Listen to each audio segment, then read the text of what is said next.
Napoleon Bonaparte lost the war 2 years before Waterloo, and the men who finished him never fired a shot.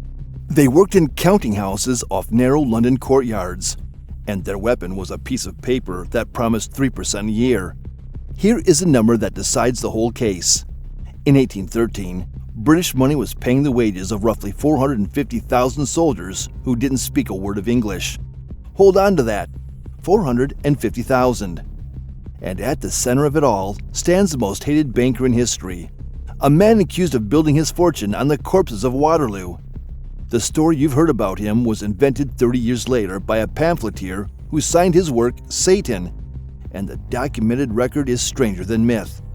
When this story ends, I'm going to ask you for a verdict on him. Don't decide yet. None of what follows is a conspiracy theory. Every figure in this story sits in official ledgers, parliamentary records, and bank archives that historians have been picking through for 2 centuries. Every name is a real name, and the version of the Napoleonic Wars you learned in school, the one that runs Trafalgar, Russia, Waterloo, is true as far as it goes. Ships mattered, snow mattered, cavalry charges mattered, but that version tells you how the war was fought. It never tells you how the war was paid for. And in a war that lasted 22 years and bankrupted half of Europe, the paying was the fighting. So, rewind. Long before the first cannon of 1793, 2 nations built 2 completely different money machines. One of those won the war. 2 nations, 2 ledgers. Start with a puzzle. In 1793, when Britain declared war on the French Republic, France had almost twice Britain's population, a bigger economy, and the largest army Europe had ever seen. On paper, Britain had no business surviving. What Britain had, instead, was a machine, and the machine was 100 years old. In 1694, a syndicate of London merchants lent the Crown £1.2 million and got a charter in return. That charter created the Bank of England, and with it something genuinely new, a national debt that was funded, permanent, and publicly traded. The government issued bonds called consols that paid 3% forever. Parliament voted the taxes that guaranteed the interest, and any merchant, widow, or country parson could buy a slice of the state's promise and sell it again tomorrow. The historian John Brewer gave this system a name in his 1989 book, The Sinews of Power, the fiscal military state. A state built, from the plumbing up, to convert private savings into gunpowder. And here is what that machine really produced. Trust. A century of interest paid on time through war after war meant that when London asked for money, money showed up.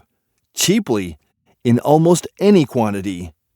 Credit, it turns out, is simply the ability to fight today with money you'll earn 20 years from now. Now look across the channel. France in 1793 was a financial crime scene. The monarchy had already defaulted on its debts repeatedly across the 18th century. Then the revolution tried paper money, the assignats, and printed them into oblivion. By 1796, they were worth roughly nothing, and people were papering walls with them. The year after, the ruling directory did something a government does only once per generation of investors. It wrote off 2/3 of the national debt with a stroke of a pen. Historians still call it the bankruptcy of the 2/3. Imagine you're a French saver in 1797. The state has just torn up 2 out of every 3 of its IOUs to you. How much would you lend it next time it came asking? At what interest rate? That is the wound Napoleon inherited. Whatever his genius on a battlefield, no genius restores a century of broken promises. France could not borrow at scale, because nobody sane would lend to it. The machine even survived its own near-death experience. In February 1797, after rumors of a French landing in Wales set off a run on gold, the Bank of England suspended payment in specie. From that day until 1821, a British banknote was backed by nothing except the government's word. The caricaturist, James Gilray, drew the bank as an old lady in a dress of paper money, being assaulted by the Prime Minister, and the nickname stuck. The Old Lady of Threadneedle Street. In almost any other country, that moment is where the currency dies. In Britain, people kept using the paper. Prices rose, but never spiraled, and the war went on without a pause, because a century of kept promises had built trust deep enough to survive even the removal of the gold underneath it. And when borrowing alone stopped being enough, Prime Minister William Pitt did something no peacetime politician would have dared. In 1799, he invented the income tax, 10% on large incomes, sold to the public as a temporary emergency measure. Say what you want about the British establishment of the 1790s. It taxed itself to defend its bonds. Investors noticed. The economists, Michael Bordeaux and Eugene White, laid out the punchline of this comparison in a 1991 paper called A Tale of Two Currencies, and it's beautifully backwards. Britain, the financially strong power, went off the gold standard in 1797, flooded the country with paper banknotes, and borrowed like there was no tomorrow. France, the financially broken power, stayed on hard metal and paid cash for everything, like a man whose credit cards have all been cut up. The strong country got to be reckless. The weak one was forced to be virtuous. And in a 22-year war, reckless with credit beats virtuous without it. The emperor who paid cash. Napoleon understood his own constraint perfectly. He distrusted public debt, distrusted paper, and built his war finance on three pillars instead: taxes at home, cash in the vaults, and plunder abroad. War must feed war. Conquered territory paid tribute. Occupied cities paid contributions. Defeated kingdoms paid indemnities. After Prussia was crushed in 1806, the bill presented to Berlin ran past 300 million francs, a staggering sum for the era, though scholars will argue over the exact final figure once occupation costs are counted. It worked in the way a shark works. As long as Napoleon kept moving and kept winning, the system fed itself. The moment he stopped winning, the food supply stopped too. British debt could survive a lost battle. Napoleon's finances could not survive a lost year. Since he couldn't outspend Britain, Napoleon tried to strangle it instead. In 1806, from occupied Berlin, he decreed the Continental system. Every port under French control closed to British trade. A continent-sized embargo designed to choke the export economy that fed London's tax receipts and credit. The plan had teeth on paper. In practice, it turned Europe into a smuggler's paradise. British goods leaked in through Heligoland, Malta, the Baltic, and Portugal. Customs officers from Hamburg to Naples grew rich on bribes, and the embargo hurt the continent's own merchants, badly enough that enforcing it helped push Napoleon into his two most fatal decisions: the occupation of Spain in 1808 and the invasion of Russia in 1812, both launched partly to plug holes in the blockade. Hold on to that irony. The financial war Napoleon declared on Britain ended up dictating the military decisions that destroyed him. And the smuggling networks the embargo created, the boats, the bribed officials, the false paperwork, were the exact infrastructure a certain London bullion dealer would soon put to use. And if you want to see how desperate for cash the system already was, look at 1803, the strangest financial transaction of the age. Napoleon owned Louisiana, over 800,000 square miles of North America, a third of what is now the United States. He needed money for the war everyone knew was about to restart. So he sold it. 80 million francs, $15 million, roughly 4 cents an acre, around 400 million in today's dollars, give or take, for land that now contains 15 American states. The United States government had a small problem, though. It didn't have $15 million. Its entire federal budget that year was under $10 million. Enter the bankers. Alexander Baring of the London house Baring Brothers and Pierre Labouchere of Hope & Company of Amsterdam sat down in Paris in April 1803 alongside the American negotiators and Napoleon's minister Barbé Marbois. The structure they built would be familiar to any investment banker today. America issued $11.25 million of 6% bonds. Napoleon didn't want bonds. He wanted cash. So Barings and Hopes bought the bonds off France at a discount and sold them on to investors in London and Amsterdam, pocketing the spread.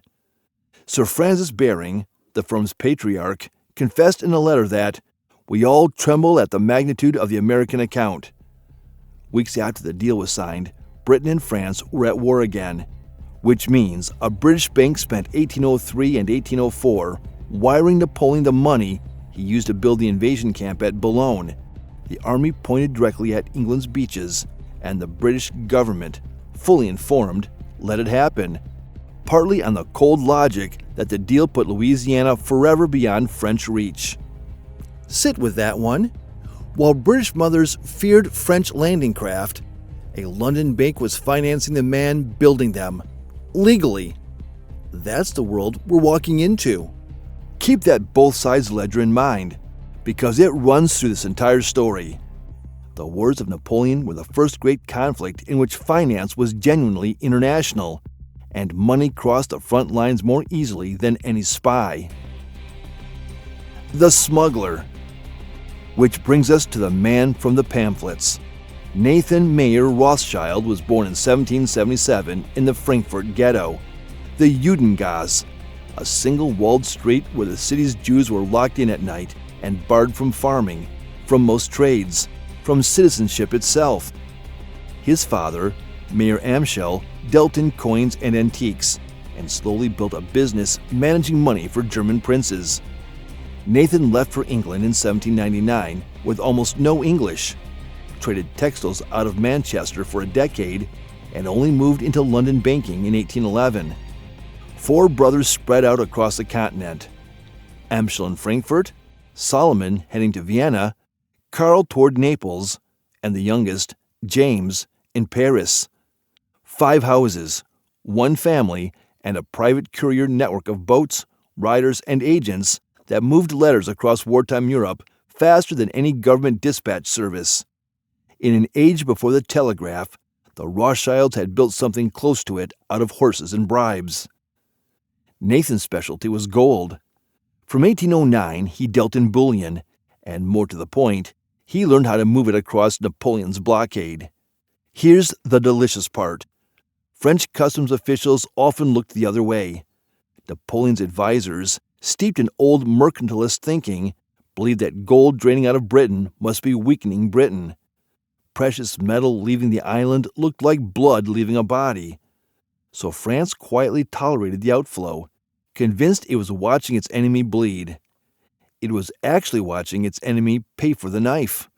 Nathan told the story in later years about how the government business began, and whether or not he polished it in the retelling, the archives back its outline. The East India Company had a large parcel of gold for sale. The government wanted it, but hesitated at the price.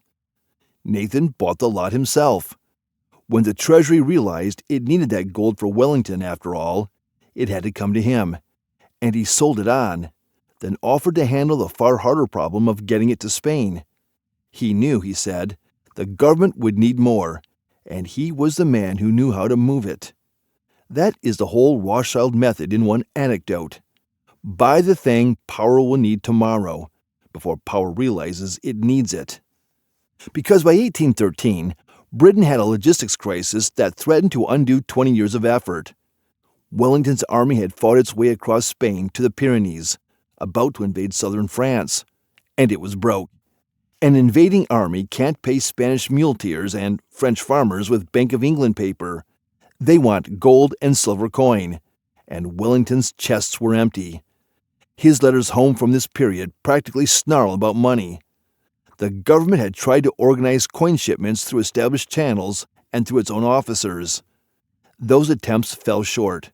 So in January 1814, the commissary-in-chief, a civil servant named John Charles Harries, was authorized by the Chancellor of the Exchequer to hire, in the most secret and confidential manner, a Jewish immigrant banker who had been in the business barely 3 years.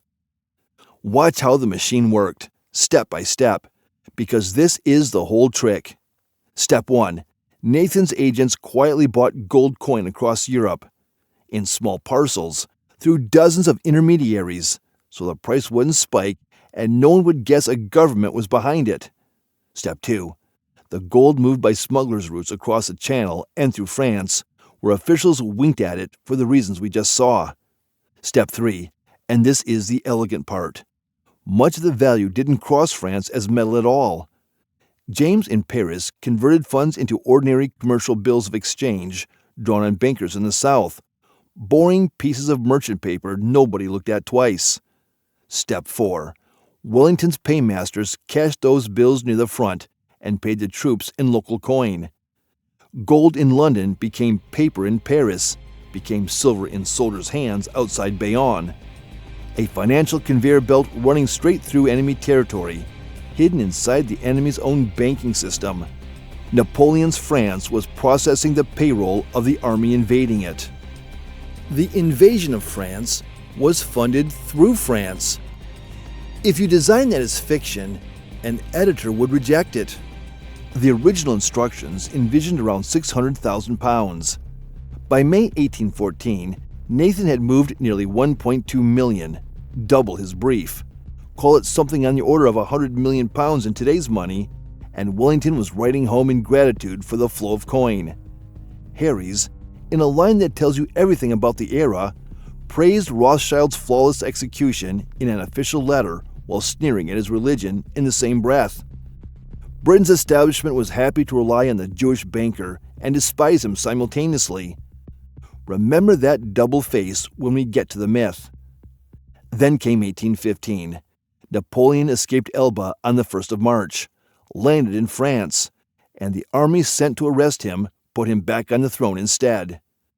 Europe had 100 days to remobilize, and remobilization means one thing first: money, immediately, in coin. The British government didn't shop around this time. Harry's went straight back to Nathan, and the total business between them in 1815 alone came to just under £9.8 million, approaching $1 billion in today's terms as a rough conversion, with Rothschild commissions on the various operations running between 2 and 6%. Do that arithmetic, and you understand why Nathan later described the wartime work as the best business I ever did. The Golden Cavalry. But paying Wellington was the smaller half of Britain's money war. The bigger half went to everyone else. Across the whole conflict, Britain shoveled subsidiaries at its allies, payments that came to be called the Golden Cavalry of St. George, after the saint stamped on the gold guinea. The historian, John Sherwig, who spent a career in these accounts for his 1969 book, Guineas and Gunpowder, and later scholars like William Nestor, put the total at roughly £66 million, spread across some 30 allied states, though the count drops closer to 46 million if you tally only direct cash and exclude supplies. So treat the exact figure as disputed. Either way, the scale is obscene. The entire subsidy program cost about as much as one full year of Britain's wartime budget, and it bought something Britain could never produce at home: manpower. Because here is Britain's dirty secret as a military power. It was small, half France's population, with a professional army that was excellent and tiny. Britain could rule the waves after Trafalgar in 1805, but wars against Napoleon were decided on land, and Britain simply did not have the bodies. So it rented them. After Napoleon marched into Russia in 1812 with over 500,000 men and staggered back with a frozen fraction of them, the powers of Europe wanted revenge, but their treasuries were empty. London filled them. Russia, Prussia, Austria, Sweden, the smaller German states, British gold and British-made muskets, boots, and cannon flowed east through 1813 in quantities that still astonish the accountants who trace them. The subsidies came as coin, as bills, and as hardware straight off the new industrial production lines. Muskets by the hundreds of thousands, uniforms, saddles, ammunition, whole artillery parks crated and shipped to armies that had lost everything in the Russian snow. Roger Knight's research on the British war effort describes contractors, dockyards, and arms makers running at a tempo Europe had never seen. An industrial base doing for the coalition what conscription did for France. Prussia's army in 1813 marched to a large degree in British equipment. The bodies were German and Russian. The invoice was British. Which brings back our number. In 1813, at the peak, British subsidies were underwriting Allied armies estimated around 450,000 Russian, Prussian, and Austrian soldiers in the field. That October, those armies met Napoleon at Leipzig, the Battle of the Nations, the largest battle fought on European soil until the First World War. Around 500,000 men fought over 4 days. Roughly 90,000 were killed or wounded, and the coalition that won it marched substantially on British money. Count the British infantry regiments at Leipzig, and you'll find essentially none. Britain was present the way an investor is present. 450,000 soldiers, Britain's largest weapon of the entire war, never wore a British uniform. Stack the two systems side by side one last time, because 1813 is where the divergence becomes fatal. Napoleon, after Russia, needed to rebuild an army from nothing. His method? Conscript teenagers, squeeze French taxpayers harder, and melt down whatever the empire had left, because fresh credit did not exist for him at any survivable price. Britain, the same year, was running a war budget it could never have taxed out of its own population, borrowing the difference against a promise to repay across the next century, and investors kept buying. By 1814, the British budget hit £66 million, and the single largest line item, bigger than the Royal Navy, nearly as big as the entire army, was £38 million of interest on old debt. Read that again. Britain was spending almost as much servicing yesterday's wars as fighting the current one, and the machine didn't even wobble. That is what 100 years of paying on time buys you. 18 hours in June. So we arrive at the story everyone knows. June 18, 1815, Waterloo. And before the myth, give the soldiers their due, because roughly 190,000 men fought in that valley, and by nightfall somewhere near 50,000 of them were dead or wounded, packed into a battlefield of a few square miles. Wellington himself called the aftermath the most heartbreaking sight of his life, barring only a battle lost. Nothing about the money makes that mud less real. Now the legend. You've probably heard it. Nathan Rothschild, tipped off by carrier pigeon, or in some versions watching the battle in person, races the news to London, arrives a full day before the government, and deliberately looks gloomy at the exchange, so traders assume Wellington lost. Panic selling. Consoles crater. Nathan's agents secretly buy everything. The real news arrives. Prices rocket, and the Rothschilds pocket a fortune conjured from a lie. In some tellings, the foundation of their entire wealth. In the wildest tellings, the purchase of the Bank of England itself. Almost none of it survives contact with the archives. Trace the story to its source, and you land in Paris in 1846, 3 decades after the battle, in a 36-page pamphlet by a polemicist named George Darnvale, published under the pen name Satan. Darnvale was attacking the Rothschilds of his own day, and his account of Waterloo rested on invented scenes and fabricated evidence. Researchers who followed the trail, including Victor Rothschild in the 20th century, and the journalist professor Brian Cathcart in his 2015 book News from Waterloo, found the checkable details collapse one by one. Nathan wasn't at the battle. He was in London. The first private word of victory seems to have reached the city through a different channel entirely. A merchant's messenger Cathcart tracks arriving via Dover before the official dispatch. And the fortune? Niall Ferguson, who was given access to the family archives for his 1998 history, The House of Rothschild, found the family's actual position that summer was closer to a near disaster. They had spent months stockpiling gold for what they assumed to be a long war of attrition. Napoleon was finished in 4 days of fighting. Peace threatened to stand them with a mountain of expensively bought bullion in a falling market. Nathan did buy consoles on the rise afterward, and estimates of his gains that week run into the thousands of pounds. Real money, and a rounding error against the legend's millions.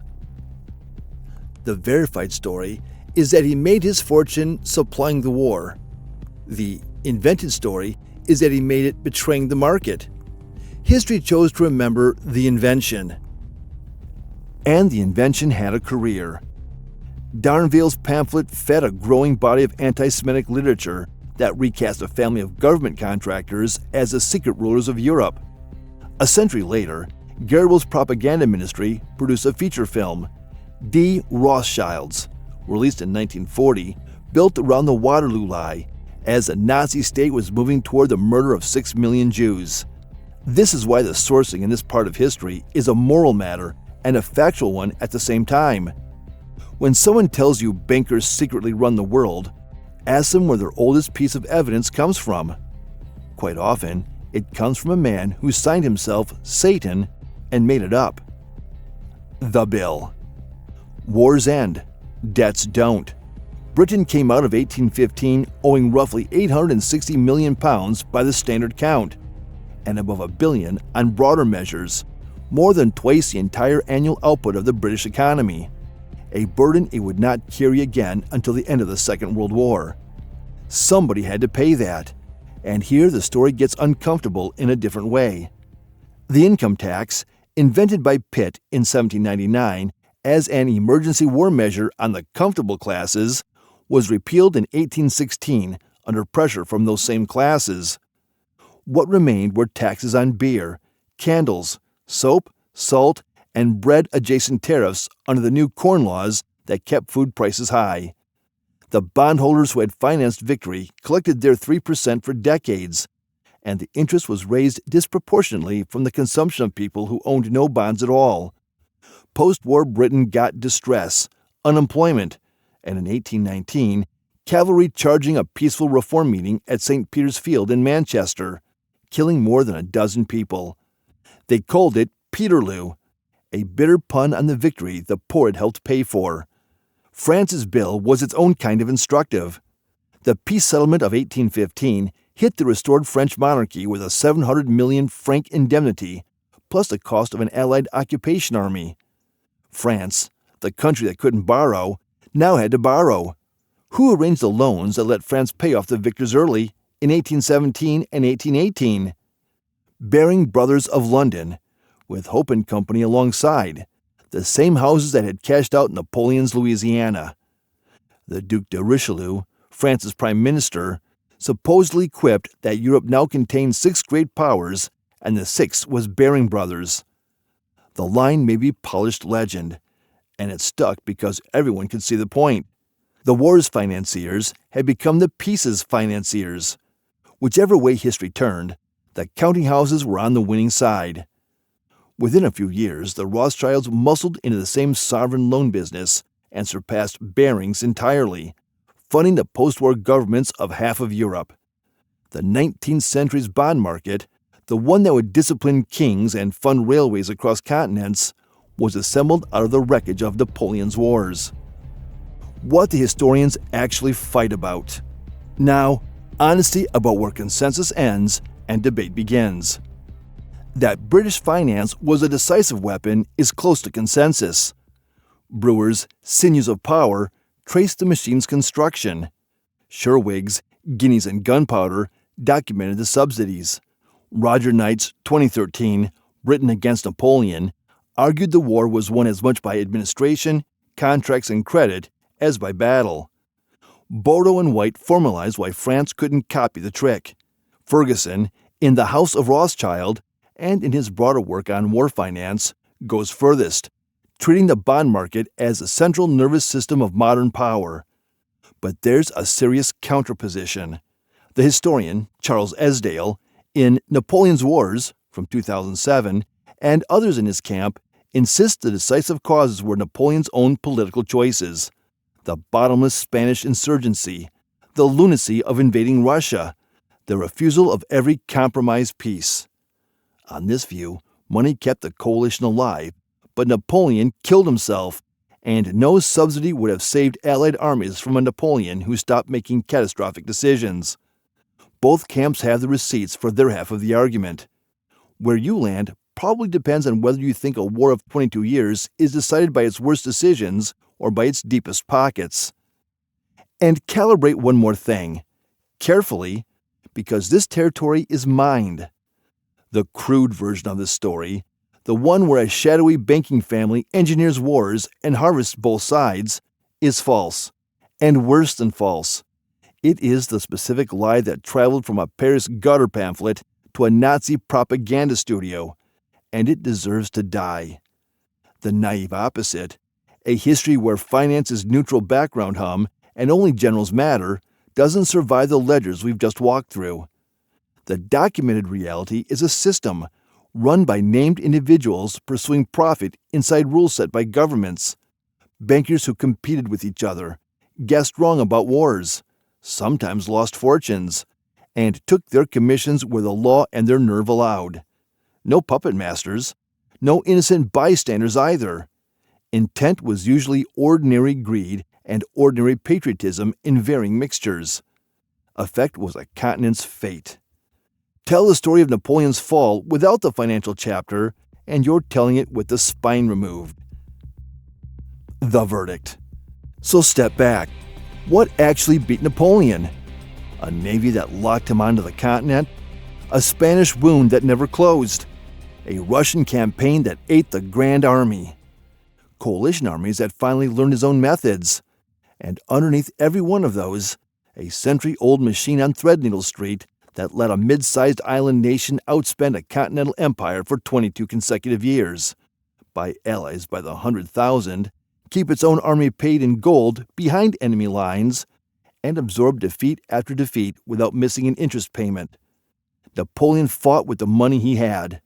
Britain fought with money it didn't have yet. Over 2 decades, tomorrow's money won. And that machine never really shut down. It changed addresses. The power to borrow endlessly because the world trusts your promises passed from London to Washington in the 20th century. And the strategic weapons of our own era, reserve currencies, sovereign debt, financial sanctions that can cripple a country without a shot, are direct descendants of the golden cavalry of St. George. Nations still lose wars they could have fought and win wars they couldn't afford, based on whether the bond market believes them. The next time you hear that some country is unbeatable because of its army, check its credit first. Which leaves the verdict I promised. Nathan Rothschild, dead in 1836, the most mythologized banker who ever lived. The case against him? He grew immensely rich off the bloodiest war Europe had yet seen, earning commissions on gold while conscripts died at Leipzig and Waterloo. And he'd have told you himself it was the best business he ever did. The case for him. He built the financial supply line that paid the armies which ended Napoleon. He shortened the war by making the final coalitions possible. And the crimes history actually charged him with were invented by an anti-Semite 30 years later. Profiteer, patriot for hire, or the most effective quartermaster in European history? I read every comment. Convince me. If you made it this far, drop a coin in the comments. A simple gold coin, so I know who rode with the golden cavalry to the end. And if stories like this one are why you're here, wars told through the ledger, subscribing is how this channel keeps digging through the archives. There's an episode on screen right now about a war that was decided the same way. The money always leaves a trail.